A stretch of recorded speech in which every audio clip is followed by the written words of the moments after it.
테마 48은 PBS입니다. 성과주 예산제도. 자, 이 친구도 이제 약간 과학관리법의 연장이라고 봐야 되는데, 역시 정책은 주어져 있어요. 분야별로 주어져 있는 거야. 정치적으로 만들어지는 거야. 물론, 이때부터는 의회가 만든다기보다는 행정부가 실질적으로 정책을 만들죠. 행정부가 만들고, 자, 어쨌든 정책은 점증적이고, 분권적이고, 미시적이고, 분야별로 만들어져 있는 거예요. 근데 여기다 이제는 뭘 붙일 거냐면 아까 투입물 붙였잖아요. 투입물이 아니라 너 뭐 할 건데 집을 지을 거예요. 왜 집을 져야 되는지에 대해서 설명은 없어요. 집을 짓기로 합의한 거야. 진짜 합리 모형이 맞다면은 집 말고 다른 대안도 있어야 돼요. 다른 대안 중에 집을 지었을 때 전체 파이에 크게 영향을 준다고 효율성이 있다고 증명을 해야 되는데 그런 건 없어요. 그냥 타협해서 집을 만들 겁니다.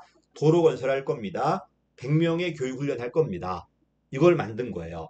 그러면 이렇게 정책이 주어지면 예산 담당관은 집이 몇 평짜리지? 100평짜리네. 평당 계산해 보니까 한 평당 10,000원이네. 그치? 그럼 100평이니까 100만 원이 필요하겠구나. 이게 예산 담당관의 역할이야. 이걸 가지고 내가 집행부한테 주는 거야. 너는 집을 줘라 100평짜리. 자, 그 다음에 내가 100만 원 줄게. 그러면 집행부는 100만 원 들고 그 집을 지으면 되는 거예요. 나중에 중앙예산기관은 100만 원짜리 집인가를 확인해 보면 되겠죠. 그래서 얘를 일명 통제지향이 아니라 관리지향이야. 왜 관리지향일까? 요 100만 원 들고 요 주어진 목적을 달성했는가 안 했는가를 확인해 볼 거니까요. 이랬죠. 관리지향. 근데 이 정책이 장기 정책이 아니라 단기 정책이고 여러 대안 중에 제일 좋은 대안으로 나온 게 아니라 그냥 타협해서 집이라는 대안이 나온 거지 어떤 합리적 분석을 통해 나온 건 아니라는 겁니다. 아직까지는 점증 모형이에요. 정치 모형. 자, 무엇을 구매했는가가 LIBS라면 아까는 인건비가 얼마다 이걸 구매했다는 거잖아. 지금 왜 구매했죠? 아, 집 지으려고요. 도로 건설하려고.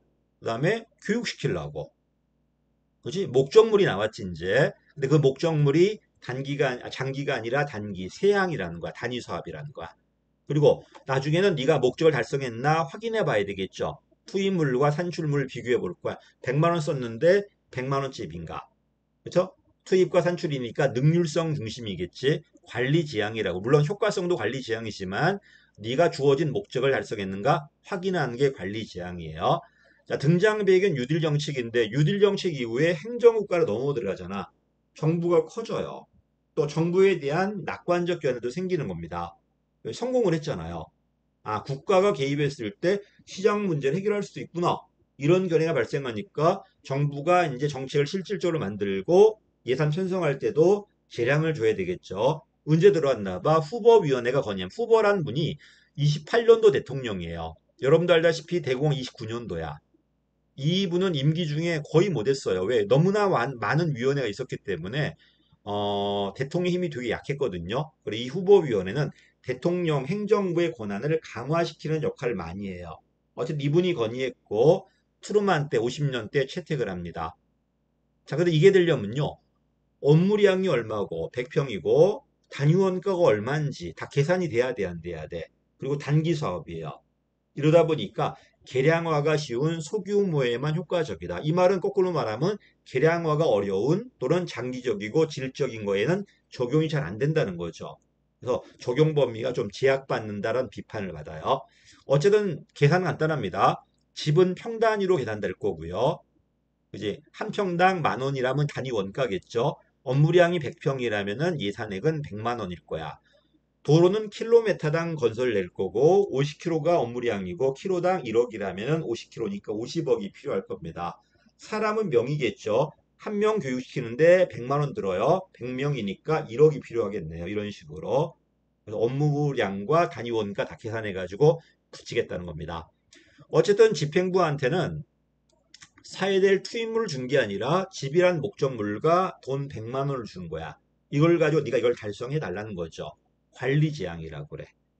그치? 네가 달성했나 안 했나 확인해 볼 거예요. 자, 어쨌든 투입과 산출 같이 나오니까 능률성 지향이고요. 투입과 산출의 두 가지를 비교하니까 실적 중심이라고 그래요. 근데 이 실적이 장기 실적이 아니라 보다시피 단기 실적. 활동 단위, 단위 사업 단위 또는 세양 단위라는 겁니다. 됐죠? 이러니까 이건 주어진 집에다가 돈을 붙였던 거지. 요 집이 다른 정책과 어떻게 연계되어 있는가에 대한 설명은 없어요. 이제 장기 플랜 속에서 나온 집이 아니고 그냥 타협 속에서 집을 줘달라고 한 겁니다.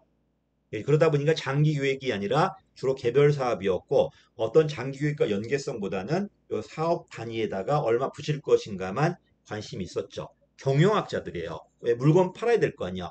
네가 집을 지었는데 얼마 주고 팔 건데 원가는 받아야 될 거 아닙니까? 그래서 기술공학이라 써놨는데 경영학자들이에요.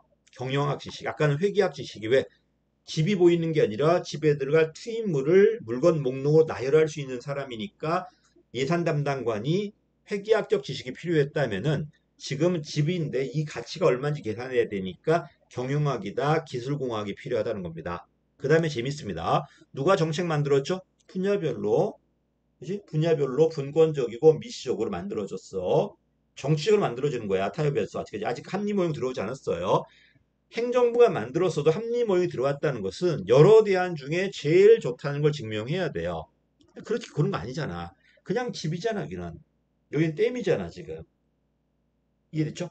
그러니까 합리 모형이 아직 아니야. 합리가 되려면 정책 자체가 여러 대안 중에 효율성이 제일 좋다는 걸 증명해 줘야 돼요. 그런 거 없어, 지금.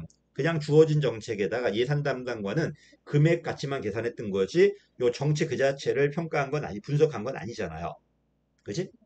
그런데 네가 이제 다 했어. 한다고 내려줬어. 그러면 달성했나 안 했나 내가 확인해 봐야 되겠지.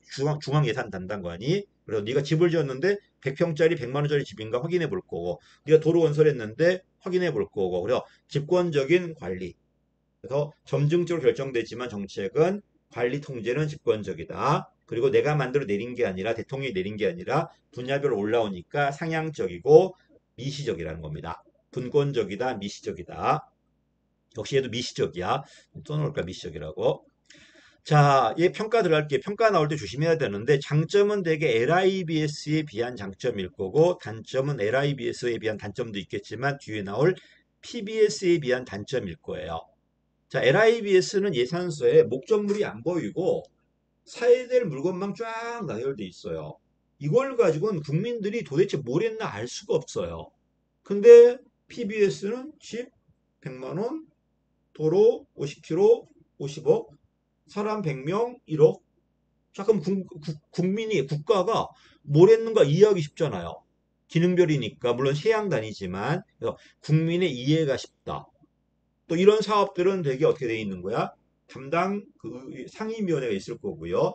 엄청나게 많은 품목이 나열되어 있는 것보다 집입니다. 100만 원입니다. 이렇게 나열되어 있으니까 그런 면에서 심의가 쉽다는 거야. 근데 심의에 또 어려울 수도 있어요. 왜? 의회 의원들은 전문성이 없잖아. 정말 이 집에 들어가는 집이 단가가 10,000원인지, 사람 한 사람 키우는데 100만 원을 필요한지 이런 전문성이 없죠. 그런 의미라면 의회 예산심의가 또 어려워요. 그래서 의회 예산심의는 항상 조심해야 돼. LIBS가 쉬울 수도 있고 어려울 수도 있고, PBS가 쉬울 수도 있고 어려울 수도 있어요. 그치? 예산심의는 분명히 앞에다 뭘 줄 겁니다. 이러이러하다 하면은 쉽다. 요러요러하다 하면 어렵다. 그치? 사야 될 물건 목록이 쭉 나열되어 있는 것보다 집을 지을 겁니다. 뭘 할 겁니다. 목적물이 나열되어 있고 이러니까 의회가 편성하기가 좀 쉬워요. 심의하기가. 그치? 그러고 근데 문제가 뭐라고? 이게 정말 1억짜리인지 이게 10억짜리인지 이게 50억짜리인지에 대한 전문성 판단이 어려우니까 심의가 곤란할 수도 있다는 겁니다. 그리고 보다시피 100만 원 100평짜리 집 50억 50km 도로 성과 파악이 용이합니다. 누구에 비해서? LIBS에 비해서. 또 LIBS에 비해서 재량도 있죠.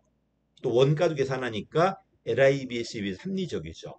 근데 PPBS에 비해서는 합리성이 떨어져요. 왜? 얘는 여러 대안 중에 제일 좋다는 걸 증명한 게 아니라 이미 주어진 집이란 대안의 원가만 계산한 거지. 대안을 비교한 건 아니잖아요. 진짜 합리성이 있다면 요 집이란 대안이 다른 대안보다 제일 효율적이라는 걸 증명해 줘야 되는데 그런 건 없잖아, 지금. 그리고 단점도 있습니다. 이게 되려면 보다시피 업무 단위가 명확해야 되고 원가 계산돼야 되는데 정부 업무는 그런 게 잘 없어요. 질적이고 장기적인 건 계산이 안 되겠죠. 또 공통경비. 한 사람의 인건비는 여러 사업에 들어간단 말이야. 요 인건비는 그럼 어디다가 원가로 계산해야 되는데 이런 간접비를 배분하기 어렵다는 소리고 또 LIBS에 비해서 투입물이 명확하지 않기 때문에 통제나 회계 책임이 어렵다는 겁니다. 또 PPBS에 비해서는 단위 사업 중심이고 단기 시각이에요.